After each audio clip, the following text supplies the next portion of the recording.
Senator Cruz. Thank you, Mr. Chairman. For the past year and a half, we've seen a pattern from the Biden administration of nominating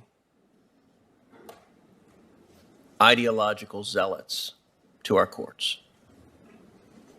A moment ago, Ms. Abudu, in answering questions from Senator Lee, you said you understood the difference between an advocate and a judge.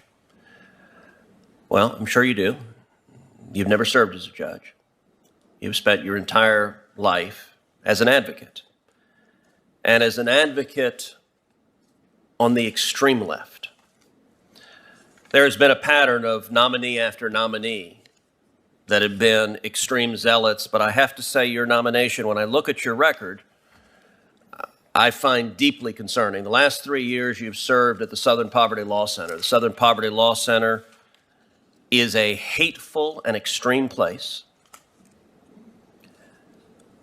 And their hate, among other things, has led to horrific violence. I'm speaking in particular about the 2012 shooting at the Family Research Council here in Washington.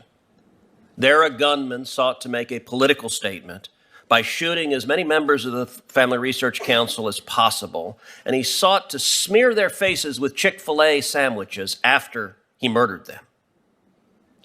He was only stopped due to the heroic efforts of the Family Research Council employee, Leo Johnson, whose courage saved many lives that day. The evidence in the case indicated that the shooter had assembled his targets by visiting the Southern Poverty Law Center website of so-called hate groups, where the Southern Poverty Law Center equated the Family Research Council with true bigoted hate groups like the KKK and the Nazi Party. Do you agree with your employer that the Family Research Council is equivalent to the KKK or the Nazi Party? Senator Cruz, I would first respectfully state that although, yes, I have spent a big chunk of my career as a civil rights lawyer, early on in my career, I was actually a staff attorney with the 11th Circuit. So I started my career in my understanding of the legal profession from the position of being and representing the court to some extent and making Okay, but being a staff attorney is not a judge. So could you answer the question, please? Well, in terms of the... Do you agree with your employer that the Family Research Council is comparable to the Ku Klux Klan or the Nazi Party? Senator, as I shared with your colleagues earlier, I can't comment to that. I'm in the legal department. Well, why can't you? I'm asking if you agree with them. You work for them. That's what they say. Their hateful rhetoric led to an attempted murder. Do you agree with them? You went to work for them knowing that their hate had led to this violence. Do you agree with that or not? I went to work for the SPLC to help lead its voting rights practice group, and that is. Do you agree with your employer? Senator, again, I So you're going to refuse to answer that? Senator, again, I can't speak to work that I did not do. You can say whether you agree with it or not, correct? I cannot speak to work, Senator Cruz, that I did not do. Do you agree with the statement the Family Research Council is equivalent to the Ku Klux Klan or the Nazi Party, yes or no? I cannot speak to a statement where I played no role in the research or the writing or the publication because I did not, Senator Cruz, respectfully. I didn't ask if you did it. You went to work for them. Do you agree with them? You're refusing to answer that. Let's move on. What is a white supremacist? Senator, my general understanding is that a white supremacist is someone who hates people simply based on the color of their skin. Okay, your current employer has labeled 3 members of this committee, myself, Senator Hawley, and Senator Blackburn, as white supremacists. Do you agree with that characterization? Senator, I have never referred to you or any member of this committee. Has the Southern Poverty Law Center done so?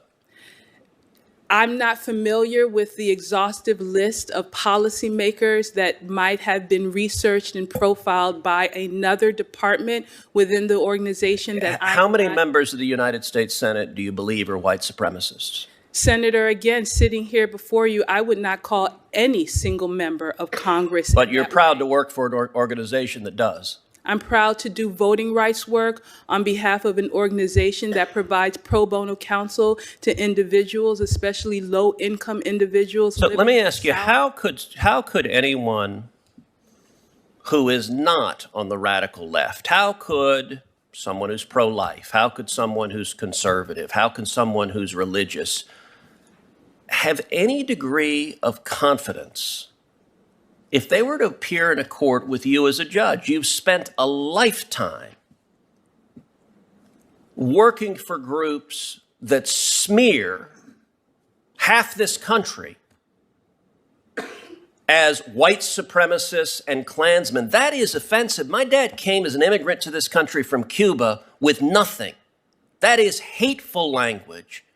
How could any litigant expect to get a fair shot if you were a judge, given your advocacy and history of extreme advocacy? Because, Senator Cruz, my father came to this country with nothing in his pocket as well.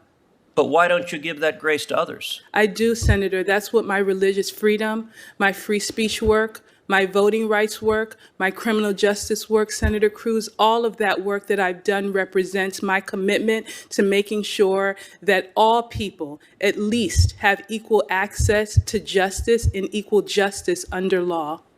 Thank you. Senator Hawley.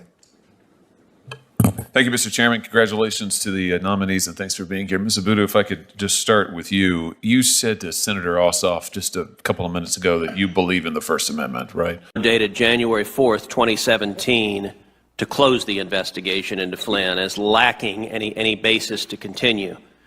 The FBI had investigated and failed to find any derogatory information about General Flynn and determined he was no longer a viable candidate for investigation. But then, according to Peter Strzok, the seventh floor, the top brass at the FBI intervened to keep the investigation open. Were you the one who made the decision to keep the investigation open? I don't remember making that decision, but I certainly supported keeping the case open. I don't remember being the person that made that phone call, but I think that it was the right move to continue investigating once we had uncovered the information that we found. So, despite the fact that the career investigators concluded that there was no basis and no derogatory information and recommended closing it, you made the decision, or at least you agreed with the decision to keep the investigation open. On what basis? Well, I don't know that. I don't recall that the investigators determined there was no basis to continue. My recollection from the conversations we were having about the Flynn case. The memo is a memo to close the investigation because it could not find any, quote, derogatory information about Flynn, and he was, quote, no longer a viable candidate for investigation. That's not ambiguous, is it? No, that's not the same as what you said before. And I, of course, don't have that memo in front of me, but our feeling at that time was that we had found very little, if any, incriminating evidence about General Flynn until, of course, we found potentially very incriminating evidence about him. Are you referring to the Logan Act theory? No, sir. I'm referring to the fact that we uncovered that General Flynn was having the sort of direct contact with the government of Russia that we were looking for in all of the first four cases of Crossfire Hurricane. Did you support using the Logan Act as a basis to go after General Flynn? The Logan Act was not used as a basis to go after General Flynn. We opened the case. You're aware of the White House meeting where the notes show that Vice President Biden at the time directly suggested using the Logan Act to go after General Flynn? I'm not aware of that. You're not aware of that. Well, those are notes from your colleagues. I don't mean to interrupt, but I do. Senator, I can say what the reasons that I agreed with and approved opening the case. And that was because we thought that General Flynn might be having inappropriate contacts with Russia. That's why we opened the case. Inappropriate. So the only basis, this is a decorated 3-star general.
The only basis that was put forward for what I think was a bogus political persecution and prosecution was an alleged violation of the Logan Act, which has never been used to prosecute anybody in the history of the Department of Justice. True? No, I don't believe that's true. I think Name one person that's ever been prosecuted under the Logan Act. No, I was referring to why we opened the case against General Flynn. I'm not aware of prosecutions of the Logan Act. I think for those who are listening, we're talking about a conversation between General Flynn and the Russian ambassador after the election while he's the National Security Advisor in waiting. Is that correct, Senator Cruz? We are. He's the incoming National Security Advisor. And Mr. McCabe, yesterday on MSNBC, Ben Rhodes, the former Deputy National Security Advisor to President Obama, said that foreign leaders are already having conversations with Joe Biden, quote, talking about the agenda they're going to pursue January 20th. Mr. McCabe, based on that testimony, do you believe Joe Biden is violating the Logan Act? I'm not aware of Ben Rhodes' statements or Take it on faith he said what I read. Assuming that quote is accurate, and it's a verbatim quote, is that a violation of the Logan Act under any plausible theory? I am not prepared to take your statement on faith. And I am also not prepared to conduct legal analysis. All right, you're a lawyer. Have you ever answered a hypothetical in court? If it is correct that I am accurately quoting it, something the Department of Justice frequently did wrong in this investigation, if that is what Ben Rhodes said, if Joe Biden is talking with foreign leaders right now, does it violate the Logan Act, yes or no? I'm not going to opine on a hypothetical question about what the Biden campaign... He is talking with foreign leaders, and it doesn't violate the Logan Act because the Logan Act is unconstitutional, which is why it's never been used to prosecute anyone. You authorized using it to go after General Flynn as part of a political persecution. I can give you the answer. Hell no, Joe Biden is not violating the Logan Act. The reason you won't say it is because that was your flimsy political basis to go after a decorated war hero because you disagreed politically with President Trump. Sir, none of that is correct. Which part? Pick any aspect. We didn't investigate General Flynn because we were concerned that he might violate the Logan Act. We were concerned... It is your testimony the Logan Act was not a predicate for the FBI and DOJ investigation of General Flynn, really? There were no discussions of the Logan Act. There were no discussions of the Logan Act at the FBI or DOJ. That is your testimony under penalty of perjury before this committee. And I warn you, there is abundant evidence that there were. Senator, if you're not going to let me finish my answer, I'm not going to be able to accurately answer your question. Please go ahead. What is your testimony? Is your testimony, you just said there was no discussion of the Logan Act. Does that remain your testimony? No, Senator, that's where you cut off my testimony. Please continue. I would like to finish Please my continue. Answer. Thank you. When we initiated the case against General Flynn, it was not initiated for or as a result of any discussion. Mr. McCabe, you're being non-responsive to the question. I didn't ask about the initiation. The Logan Act was a late a late pretext that was adopted after you investigated him and couldn't find anything, and the career investigators recommended closing it. All right, since my time is expiring, although the chairman took a little bit of my time, so I'm going to take a little bit of it back. Did James Comey authorize you to disclose information about the Clinton Foundation investigation to the press? I didn't need James Comey's authorization. I didn't ask if you needed it. I asked, did he authorize you to disclose it? That's a yes or no question. I authorized the disclosure. Okay, you're still not answering my question. Did James Comey know about it, and did he authorize it? Yes or no? Did he know about it? To my recollection, sir, yes, he knew about it. Did he authorize you? Did he in any way give you the green light explicitly or implicitly?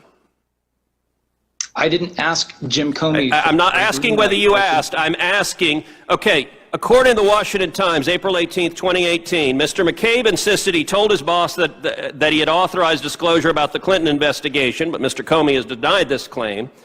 And Mr. McCabe told investigators that Mr. Comey knew he had authorized disclosure and agreed it was a good idea. Is that accurate? Is that your testimony to this committee? That is my recollection. So you're aware that your testimony is 180 degrees opposite Mr. Comey's sworn testimony to this committee, in which he insisted he has never authorized anybody to leak to the press. I'm not going to say what Director Comey said or didn't say to you. That would, however, your characterization of a leak is not accurate. The FBI has records that will establish whether you're telling the truth or Mr. Comey's telling the truth. Do you believe the FBI should make those records public so if you're telling the truth, you can be vindicated, and if Mr. Comey's telling the truth, he can be vindicated? I'm not sure what records you're referring to, Senator. Any and all emails, correspondence, records whatsoever indicating that Mr. Comey knew of your leaks and authorized them. I would very much like to see those records as well. As would I. Thank you. Senator Blumenthal, but I just want the American people to understand that was it wrong for General Flynn to talk to the Russian ambassador since he was going to be the new incoming national security advisor? Is that a question to me? Yes, sir. Yes. Our concerns about General Flynn's contact with Ambassador Kislyak was that the general might be maintaining some sort of hidden or deniable contact, and that he might have been the person in the campaign who coordinated efforts with the Russian government. The fact that General Flynn lied about his contacts with the Russians made it doubly concerning to us. The fact that General Flynn then lied to his boss, the vice president, about those contacts also was greatly concerning to us. Well, let me just say this. General Flynn told the FBI agents, you have the transcripts, you know what I said. The FBI agents came back